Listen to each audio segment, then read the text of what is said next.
नमस्कार। एक बार फिर मैं नीतू शर्मा कंटिन्यू कर रही हूँ अपने ऑडियो बुक उपन्यास तमस्क।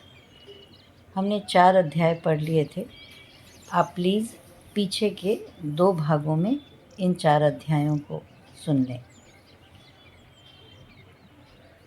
अंधेरा छटने लगा था जब प्रभात फेरी की मंडली गलियां लांघती हुई इमाम दीन के मोहल्ले में पहुंची। रास्ते में शेर खान के घर से झाड़ू, बेलचे, कढ़ाइयाँ और सफाई का अन्य सामान लेकर वे आगे बढ़ने लगे थे। सुबह की रोशनी में उनके थके थके पीले चेहरे साफ नजर आने लगे। मेहता जी को छोड़कर लगभग सभी के कपड़े मुचड़े हुए और मैले थे। बख्शी के सिर पर गांधी टोपी एक ओर से चिपकी हुई थी, मानो सिर पर लादा हुआ कोई बोझ हो, अभी अभी जिसे फेंक आया हो। शंकर, मास्टर रामदास और अजीज़ ने कंधों पर झाड़ू उठा रखे थे। देशराज और शेर खान के हाथों में कड़ाहियाँ थीं। जनरल लंबा सा बांस उठाए था। दिन की रोशनी में मास्टर रामदास अपने हाथ में झाड़ू देखकर सकुचाने लगा था। ब्राह्मणों से भी झाड़ू उठवाते हो गांधी महात्मा? जो करो थोड़ा है। जी, ब्राह्मणों के हाथ में भी झाड़ू उठवा दिया और वह हल्के हल्के हंस दिया। झाड़ू उसने पीठ पीछे कर लिया था। अपने वाक्य का किसी और से भी उत्तर न पा उसने तनिक ऊंची आवाज़ में बख्शी जी को संबोधन करके कहा, मैं नाली साफ नहीं करूँगा, पहले बोल दूँ। क्यों? तुम्हें सुरखाब के पर लगे हुए हैं? क्यों? गांधी जी अपना शौचालय साफ कर सकते हैं, तुम नाली साफ नहीं कर सकते? मैं झूठ नहीं कहता, मैं झुक नहीं सकता। झुकता हूँ तो कमर में दर्द उठता है, मुझे पथरी की शिकायत रहती है। गाय के लिए सानी पानी करते हो तो पथरी की शिकायत नहीं रहती? तामीरी काम करते वक्त ही तुम्हें पथरी की शिकायत होने लगती है। इस पर शंकर घूम कर बोला, मास्टर जी, हमें प्रचार करना है। कौन सचमुच की नालियाँ साफ करनी है? नाली मैं साफ करूँगा, तुम कढ़ाई में कूड़ा उठाते रहना। थोड़ी दूर जाने के बाद मंडली की एक गली में घूम गए। यह किस रास्ते पर चल पड़े थे? सहसा पीछे से गोसाई जी के ने चिल्लाकर कहा। मंडली के आगे आगे चलता हुआ देशराज दाएं हाथ के में को घूम गया था और उसके पीछे सारी मंडली ही उस ओर जाने लगी थी। हाँ हाँ, मना कर दो। बख्शी जी ने हामी भरी। सुबह सुबह इन लोगों के नमाज का वक्त होता है, क्या फ़ायदा मस्जिद के सामने से जाने का। ओ कश्मीरी, बख्शी जी ने चिल्लाकर कहा, तुम सब लोग सोए रहते हो। इधर मस्जिद के सामने से जाने को तुमसे किसने कहा है? हमेशा अपनी मनमानी करते हो। कश्मीरी लाल रुक गया। शेर खान और देशराज उधर घूम गए, हम भी उधर घूम गए। मगर कोई बात नहीं बख्शी जी, मस्जिद के सामने गाना बंद कर देंगे। नहीं नहीं, कोई ज़रूरत नहीं। देखते नहीं हवा कैसी हो रही है। तुम लौट आओ और पिछली गली में से होकर सीधे चौक की तरफ चलो। वहाँ से सड़क पार करके इमाम दीन के मोहल्ले में चले जाएंगे। मंडली लौट पड़ी और बाएं हाथ की तंग गली को लांघकर थोड़ी देर बाद इमाम दीन के मोहल्ले के पास जा पहुंची। यह रास्ता प्रभात फेरी के लिए नया नहीं था। आमतौर पर शहर के बाहर की पुरानी बस्तियों में कांग्रेस प्रचार के लिए नहीं जाती थी। कमेटी के मैदान को लांघकर जाना यूं भी दूर पड़ता था। इमामदीन का मोहल्ला कमेटी के मैदान के पार पूर्व की ओर एक सिरे पर था। एक जगह चरनी के पास मंडली खड़ी हो गई। कश्मीरी लाल ने, जिसके हाथ में तिरंगा था, सिर ऊंचा उठाकर पूरे जोर से नारा लगाया, इनकलाब। जवाब में सभी जोश से कहे, जिंदाबाद, बोलो भारत माता की जय। नारे की आवाज़ सुनकर मोहल्ले के बच्चे भागते हुए घरों के बाहर आ गए। औरतें टाट के पर्दों के पीछे से झांकने लगी। लाल कलगी वाला एक मुर्गे कूदकर कच्ची दीवार के ऊपर चढ़ गया और कुछ देर तक फड़फड़ाने के बाद कुकड़ू की बांग लगाई, मानो उसने मोहल्ले की नुमाइंदगी करते हुए नारे का जवाब दिया हो। तुमसे तो यह मुर्ग ही अच्छा है कश्मीरी, देखो कैसे रोब से बांग लगाता है। शेर खान बोला। क्यों, कश्मीरी किसी से कम है? कश्मीरी कांग्रेस का कुक्कड़ है, शंकर ने जोड़ा। तू भी सिर पर लाल कलगी लगा ले कश्मीरी, इसे लाल टोपी ले दो बख्शी जी, फिर बिल्कुल कुक्कड़ नज़र आएगा। क्यों, कलगी के बगैर यह कुक्कड़ नज़र नहीं आता? यह मादा कुक्कड़ है, कुकड़ी, कश्मीरी कुक्कड़, कुकड़ी। नगर का हास्य व्यंग ऐसा ही था। मौके बेमौके साथियों के बीच छेड़छाड़ चलती रहती थी। बस बस, अब काम शुरू करो, बख्शी जी चरनी पर लालटेन रखते हुए बोले। अधिकांश घर इकहरे एक मंजिला थे। बहुत से घरों के दरवाजे पर टाट के पर्दे लटक रहे थे। सामने खुला मैदान था और मैदान के पार एक दूसरी के समानांतर दो कच्ची गलियां थीं। एक गलियों में नालियां थीं पर कच्ची थीं। दूसरी गली में नालियां खोदी ही नहीं गई थीं। गली में ही माल मवेशी बंधे थे।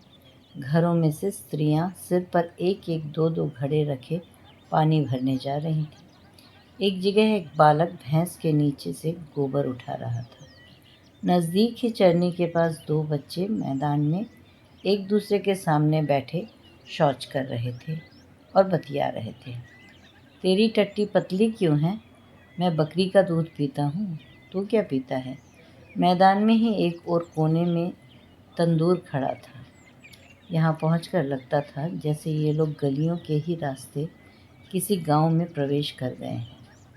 उठाओ बेलचे और तामीरी काम शुरू करो, बख्शी जी ने कहा। मेहता और मास्टर रामदास कड़ाही लेकर आंगन की ओर बढ़ गए। शंकर और कश्मीरी लाल ने बेलचे उठाए और नाली साफ करने चल पड़े।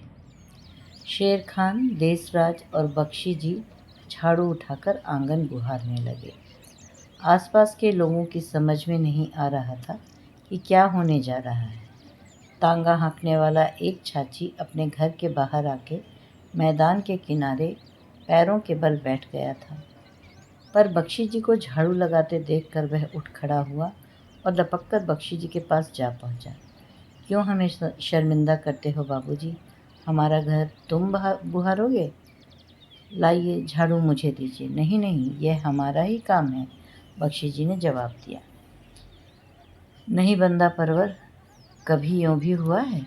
आप पढ़े लिखे ख़ानदानी लोग हों, हम आपसे झाड़ू लगवाएंगे? तौबा इस्तग़फ़ार, लाइए मुझे दीजिए, हमें क्यों दोज़ख में की आग में धकेलते हैं? बख्शी जी को उसका व्यवहार भला लगा। कांग्रेस के प्रचार का असर हो रहा है। उन्होंने मन ही मन कहा, यही तामीरी काम का मतलब है और क्या। कश्मीरी और शंकर बेलचे उठाए घरों के साथ साथ जाने वाली कच्ची नाली में लसलसा कीच निकाल रहे थे। जब से नाली खोदी गई थी उसमें गंदा पानी जमा होता जा रहा था और अब उसने गहरे नीले रंग के लसलसे कीच का रूप ले लिया था। जितनी मुद्दत यह लसलसा कीच नाली में पड़ा रहा, बदबू नहीं आई, पर जब शंकर और कश्मीरी लाल उसे बेलचों से निकाल कर नाली के किनारे किनारे जगह जगह ढेर लगाने लगे तो बदबू से नाक फटने लगी और मच्छर नाली पर से उड़ उड़कर चारों ओर फैलने लगे।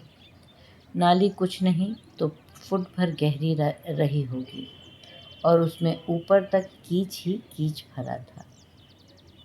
ओ बादशाहों, अब क्या जुल्म करने लगे हो? एक छत की मुंडेर के पीछे खड़ा रंगी हुई दाढ़ी वाला कोई बुजुर्ग बोला। इधर बीमारी फेंक जाओगे तो उठवाएगा कौन? नाली में पड़ा रहने देते तो कम से कम एक जगह पर बना तो रहता। अब इसके जगह जगह ढेर लगा जाओगे, पहले से भी ज़्यादा गंदगी फैल जाएगी। बख्शी जी दूर से यह काम देख रहे थे।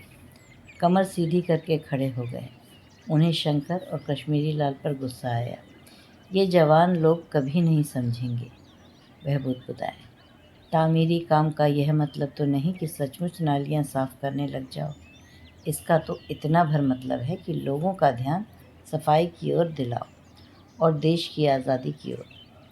पर बुजुर्ग अपने सुझाव दे चुकने के बाद मुंडेर पर से हट गया था और बख्शी जी फिर आंगन बुहारने में लग गए थे। तभी सामने वाली गली में से एक सफ़ेद दरीश बुजुर्ग निकला, हाथ में तस्बीह पकड़े हुए। जाहिर है मस्जिद की ओर जा रहा था। सफ़ेद सलवार, सफ़ेद कुर्ता, ऊपर खुली नए तर्ज का वॉस्कट और सिर पर मुशद्दिद लुंगी पहने थे। चाल ढाल में ही लगता था कि कोई मजहबी आदमी है। इन लोगों को झाड़ू लगाते और नालियां साफ करते देख रुक गया। फिर रामदास की ओर देखकर, जो झाड़ू हाथ में लिए धूल मिट्टी में भूतना बना खड़ा था, बुजुर्ग बोले, हम लोगों पर एहसान का बोझ लादने आए हो? पर वह उनके सेवा भाव से बहुत प्रभावित हुआ। आफरीन है, वाह वाह। और उसकी आंखें आंगन की ओर, गली और नाली पर लगे एक एक कार्यकर्ता की ओर जाने लगी। खुश रहो, वाह वाह, कैसा नेक दिल पाया है, आफरीन है, वह बार बार कह रहा था। हम क्या सफाई करेंगे बुजुर्ग वारम, हम कितना कुछ कर सकते हैं। बख्शी जी बुजुर्ग को बोलता देखकर झाड़ू उठाए उसके पास चले आए थे। पर बुजुर्ग ने समझाते हुए कहा, मतलब गलियां साफ करने से नहीं, इसके पीछे जो जज्बा काम कर रहा है वह बहुत ऊंचा है। आफरीन, सद आफरीन।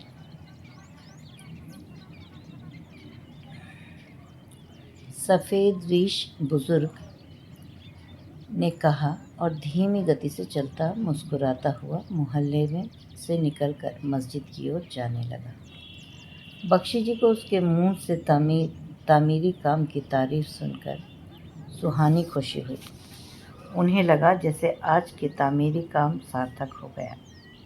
वह देखो मेहता जी और अजीज़ की तरफ, शेर खान ने हंसकर कहा। दोनों ने झाड़ू को हाथ तक नहीं लगाया। मेहता जी को तो अपने कपड़ों का ही ख्याल है। बख्शी जी ने घूम कर देखा। बड़े साफ सुथरे हाथों में मेहता एक एक कंकड़ उठाकर कढ़ाई में सजा रहा था। तर्जनी और अंगूठे से एक एक कंकड़ उठाता और कढ़ाई के पास आकर बड़े करीने से उसमें डाल देता। दूसरी ओर रामदास था, जिसके मूँछों और बालों पर अभी से मिट्टी की तह जमने लगी थी। आसपास बच्चों के अलावा बहुत से लोग इकट्ठे हो गए थे।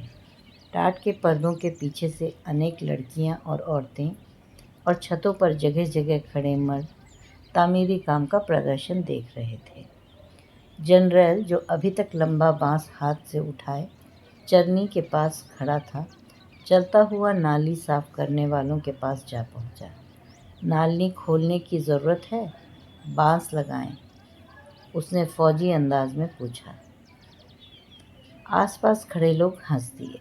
यह तामीरी काम बकवास है, शंकर ने कमर सीधी करते हुए कश्मीरी लाल से कहा। नालियां साफ करने से स्वराज नहीं मिलेगा। शंकर और कश्मीरी दोनों पसीना पसीना हो रहे थे।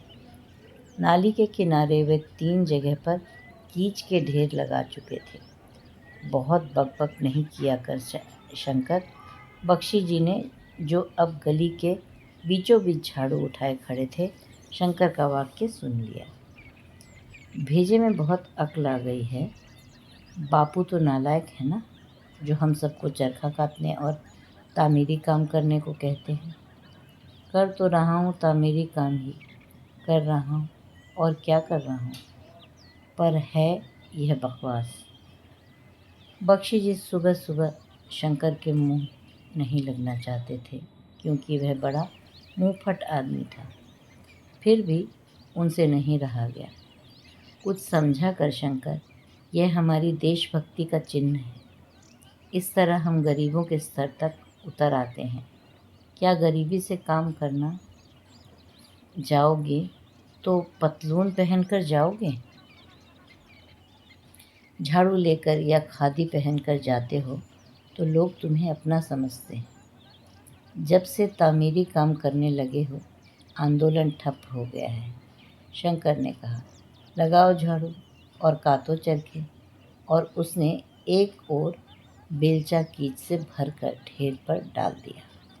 तभी जनरल ऊंचा आवाज़ लगाकर बोला, तुम गद्दार हो, मैं तुम्हें जानता हूँ, तुम कम्युनिस्ट हो। बस बस जनरल, बख्शी जी ने झट से कहा। जनरल बोलने लगेगा तो एक और बखेड़ा खड़ा हो जाएगा, उसे रोक पाना नामुमकिन हो जाएगा। तुम भी शंकर वक्त बेवक्त अपनी हाँकने लगते हो। यह कोई जगह है बहस करने की? उसी वक्त एक आदमी कमेटी के मैदान की तरफ से भागता हुआ आया और शेर खान के घर की गली लांघ कर एक और खड़े मोहल्ले के कुछ लोगों के पास जा पहुंचा और उनके साथ खुसफुस करने लगा। उसने काले रंग की बास्केट पहन रखी थी और बड़ा उत्तेजित लग रहा था। यूँ तो इस तरह भाग कर आना मामूली सी बात थी, मगर वह जिस ढंग से भागता हुआ आया था, वह आसपास खड़े लोगों को अनूठा सा लगा। देखते ही देखते इधर उधर खड़े लोग वहाँ से हटने लगे। केवल छोटे छोटे बच्चे वहाँ खड़े रह गए। फिर पलक मारते ही टाट के पर्दों के पीछे से स्त्रियाँ हट गईं। एक स्त्री लपक कर बाहर आई और शौच करने वाले दो बच्चों में से एक की बाँह पकड़कर उसे घसीटती हुई घर के अंदर ले गई। सख्ता सा छा गया। कांग्रेस के कार्यकर्ता हैरान थे कि क्या बात हुई। तभी वहीं सफ़ेद रीश, जो हाथ में तस्बीह पकड़े आफरीन आफरीन कहते मुस्कुराते हुए यहाँ से गए थे, लौटते दिखाई दिए। मेहता और बख्शी जी साथ साथ खड़े थे और अनुमान लगा रहे थे कि क्या बात हुई है जो आनन फानन लोग वहाँ से हट गए हैं। उनका मन हुआ कि बुज़ुर्ग के पास जाके उनसे पूछें कि क्या मामला है। हाथ में तस्बीह झुलाता हुआ सफ़ेद रीश उनके पास आकर खड़ा हो गया। क्षण भर वहाँ ठिठका खड़ा रहा, फिर छूटते ही बोला, आप साहिबान यहाँ से चले जाइए, अगर अपनी खैरियत चाहते हैं। कहते कहते उसकी आवाज़ ऊंची हो गई और ठुड्डी कांपने लगी और उसका चेहरा पीला पड़ गया। वह जैसे बख्शी जी और मेहता जी को ही संबोधन करके कह रहा था। अन्य कार्यकर्ता लपक कर पास आ गए। उठ जाइए यहाँ से, बुजुर्ग बोले। जा रहा था, बस हो चुका जो आपको करना था। सुन रहे हैं आप? उसकी आवाज़ कांपने लगी थी। खंजीर के बच्चों, यहाँ से चले जाओ, वह चिल्लाया और कदम बढ़ाता हुआ वहाँ से चला गया। चारों ओर चुप्पी छा गई। बख्शी और मेहता एक दूसरे का मुंह ताकने लगे। बख्शी ने सोचा, मुमकिन है शंकर या कश्मीरी लाल ने, जो अक्सर ऊल जलूल बकते रहते हैं, किसी से कुछ कह दिया है जिससे मोहल्ले वालों को बुरा लगा है। मगर यह आदमी तो बाहर से आया था, पहले यहाँ से जाते समय तो हमारी तारीफ़ करता रह गया था, अब क्या बात हो गई जो इतना बौखला गया है? तभी एक उड़ता हुआ पत्थर आया और बख्शी जी के पास आकर गिरा। कश्मीरी लाल और शंकर हतबुद्धि से बख्शी जी की ओर देखने लगे। क्या बात है? मास्टर रामदास ने पास आकर पूछा। चलो यहाँ से चलें, यहाँ कोई गड़बड़ है, बख्शी ने कहा। यहाँ पर आना ही भूल है। कहाँ है देसराज जो हमें इधर ले आया?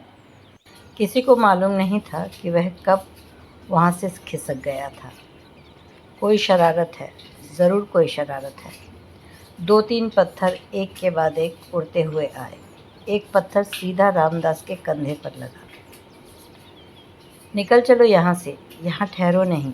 कार्यकर्ताओं की मंडली हड़बड़ाकर वहाँ से निकलने लगी। ऊंचा बांस हाथ में उठाए जरनैल चिल्लाया, तुम सब बुज़दिल हो, मैं तुम में से एक एक को जानता हूँ।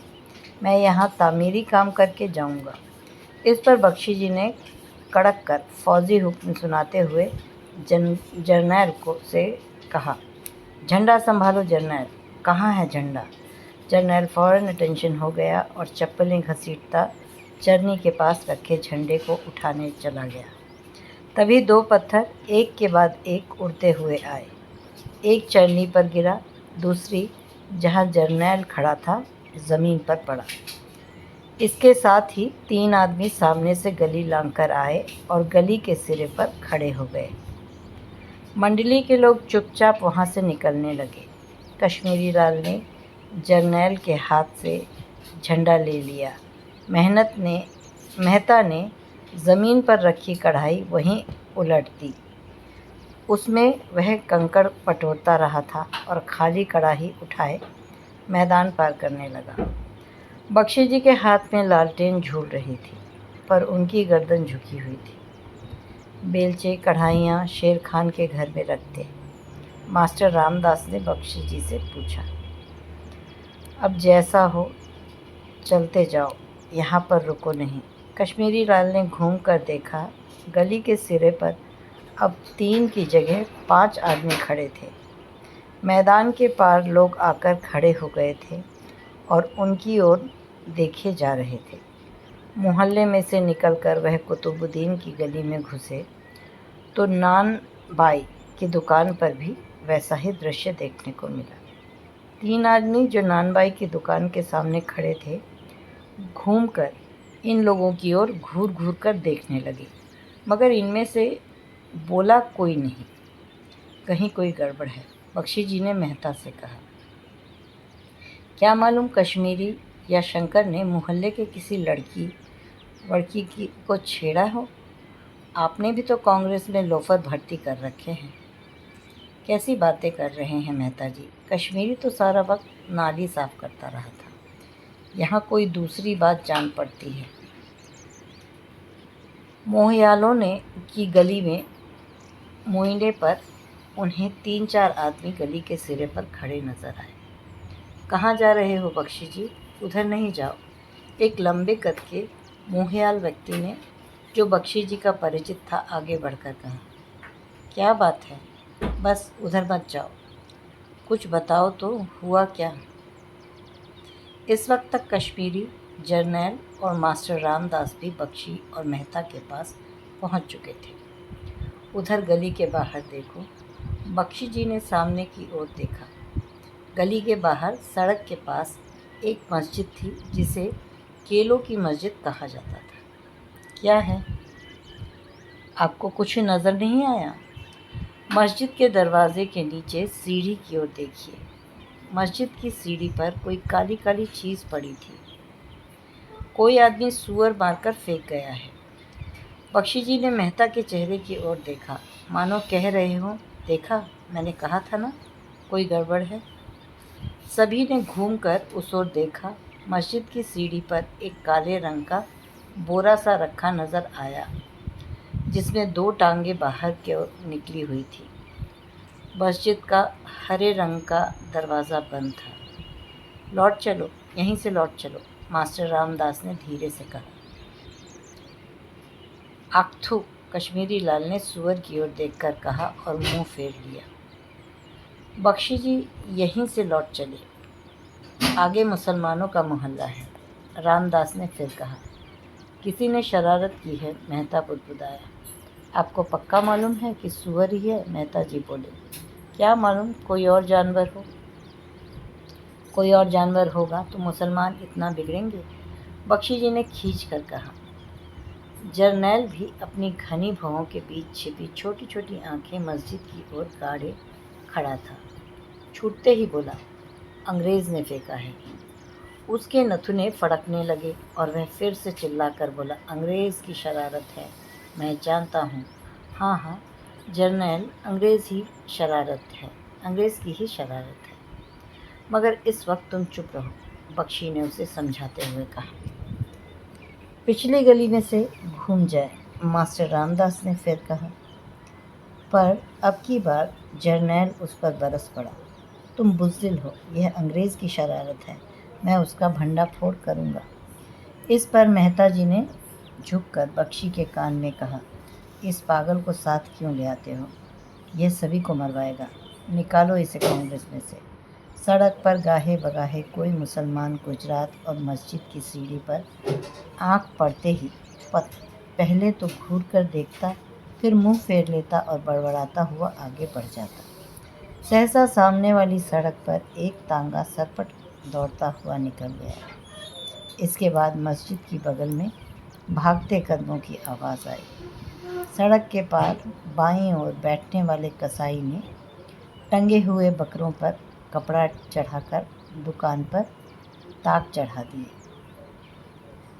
मोहयालों की गली में घरों के दरवाजे बंद होने लगे।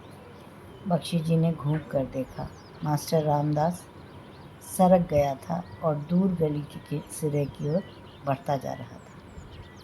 थोड़ी दूरी पर उसके पीछे अजीज़ और शेर खान की भी चले जा रहे थे। गली में जगह जगह 2-2, 4-4 लोगों की टोलियां खड़ी थीं। आप यहाँ से निकल जाएं बख्शी जी, यहाँ आप लोगों के रहने के इश्ताल बढ़ेगा। बख्शी जी को मोहयाल मित्र ने समझाते हुए कहा। बख्शी जी ने उस आदमी की ओर देखा, फिर कश्मीरी लाल से बोले, झंडा बांस में से निकाल कर तह कर लो। फिर मोहयाल सज्जन से बोले, इस सूअर की लाश को तो यहाँ से हटवा दें। जितनी देर लाश वहाँ पड़ी रहेगी तनाव बढ़ता जाएगा। आप सूअर की लाश को उठाएंगे? मोहयाल ने हैरान होकर कहा। आपको तो मैं समझता हूँ उस तरफ जाना भी नहीं चाहिए। मैं इनसे इत्तेफाक करता हूँ। मेहता जी बोले, हमें इसमें नहीं पड़ना चाहिए, इससे मामला बिगड़ जाएगा। पर यहाँ से निकल जाएंगे तो मामला नहीं बढ़ेगा और मुसलमान लोग इस लाश को यहाँ से हटाएंगे। वे नहीं हटाएंगे तो किसी भंगी जमादार का इंतज़ाम करेंगे। बहर सूरत हम इसमें नहीं पड़ना चाहते। बख्शी ने अपने हाथ की लालटेन एक घर के चबूतरे पर रखी और मेहता की ओर देखकर बोला, मेहता जी, आप क्या कह रहे हैं? हम चुपचाप यहाँ से निकल जाएं और तनाव को बढ़ने दें? अपनी आंखों से ना देखा होता तो दूसरी बात थी। फिर कश्मीरी लाल और जर्नैल को संबोधन करके बोले, तुम आ जाओ मेरे साथ, और वे गली में से निकलकर मस्जिद की ओर जाने लगे। कश्मीरी दुविधा में पड़ गया था, जाए या ना जाए। इमामदीन के मोहल्ले में पत्थर पड़े थे, यहाँ पर न जाने कोई क्या कर बैठे। उसके माथे पर पसीना आ गया। उसने झंडे का बांस दीवार के साथ खड़ा कर दिया और वहीं छिटका खड़ा रहा। टांगों में लर्जी सी होने लगी। पर उस वक्त तक जर्नैल और बख्शी सड़क पार कर चुके थे। थोड़ी देर तक कश्मीरी वहीं छिटका खड़ा रहा, फिर वह भी उनके पीछे पीछे गली में निकल आए। सड़क पर पहुंचकर उसने पीछे मुड़कर देखा, मोहयाल सज्जन जा चुके थे, केवल मेहता जी वहाँ खड़े थे। उसे लगा जैसे सारी गली सुनसान पड़ गई है। बाएं हाथ सड़क के किनारे 3-4 दुकानें थीं, सभी बंद पड़ी थीं। दाएं हाथ दूर कुएं के पास दुकानों की एक कतार थी, वहाँ भी दुकानें बंद थीं और कुछ लोग कुएं के पास गांठ सी बनाए खड़े इसी ओर देखे जा रहे थे। इससे भास हुआ जैसे छज्जों पर जगह जगह लोग खड़े हैं, लेकिन घरों के दरवाजे बंद हैं। सबसे पहले इस सूअर की लाश को यहाँ से हटाएं, बख्शी जी कह रहे थे। काले रंग का सूअर था, कोई उस पर बोरा डाल गया था, पर बोरे के नीचे से उसकी टांगें, थुतनी और पेट का कुछ हिस्सा नज़र आ रहा था। मेहता अभी भी गली में दीवार से लगकर खड़े थे। वह अभी भी असमंजस में थे। सुअर को वहाँ से हटाने में जोखिम तो थी ही, लेकिन साथ में उजले खादी के कपड़े गंदे हो जाने का भी डर था। बख्शी और जर्नैल ने सुअर को टांगों से पकड़ा और उसकी लाश घसीटकर मस्जिद की सीढ़ी पर से उतार दी। फिर उसे घसीटते हुए सड़क के पार ले आए और ईंटों के एक ढेर के पीछे ढकेलकर छिपा दिया। अभी तो इसे यहीं पर रखो, मस्जिद का दरवाज़ा तो खुले, मस्जिद की सीढ़ी को धो देते हैं, बख्शी ने कहा और कश्मीरी लाल ने से बोले, तुम जाओ कश्मीरी, इधर पीछे भंगियों के डेरे में चले जाओ, वहाँ म्यूनिसपैलिटी के भंगी रहते हैं। देखो, अगर 2 भंगी अपना ठेला ले आएं तो इसे उठवा देते हैं। तभी कुएं की ओर से किसी के भागते कदमों की आवाज़ आई। तीनों ने घूम कर देखा, एक गाय भागती आ रही थी। उसके पीछे पीछे एक आदमी सिर पर मुड़ासा बांधे और हाथ में डंडा लिए गाय के पीछे पीछे भागता हुआ उसे हांके लिए जा रहा था। उसकी छाती खुली थी और गले में तावीज़ झूल रहा था। चिकनी खाल वाली बादामी रंग की गाय थी, मोटी मोटी चकित सी आंखें। डर के ही मारे उसकी पूंछ उठी हुई थी, लगता जैसे रास्ता भटक गई हो। तीनों ठिठक गए। मुड़ासे वाले आदमी ने मुंह लपेट रखा था। गाय को हाँकता हुआ वह सड़क पर से गुजरा और फिर उसे दाएं हाथ की गली की ओर ले गया। बख्शी जी देर तक ठिठके खड़े रहे, फिर धीरे से बोले, लगता है शहर पर चीलें उड़ेंगी। आसरा बहुत बुरे हैं और उनका चेहरा पहले से भी ज़्यादा पीला और गंभीर लगने लगा। ये था तमस का 5वां अध्याय। अगले भाग में यानी भाग 4 में मैं 6ठा अध्याय लेके आऊँगी। प्लीज़ सभी लाइक, शेयर और सब्सक्राइब करें, कमेंट करें। और मैंने इसका एक प्लेलिस्ट बना दिया है, भाग 1, 2 और 3। आप लोग सुन लें, जल्दी ही मैं चौथा भाग भी लेके आऊँगी। धन्यवाद।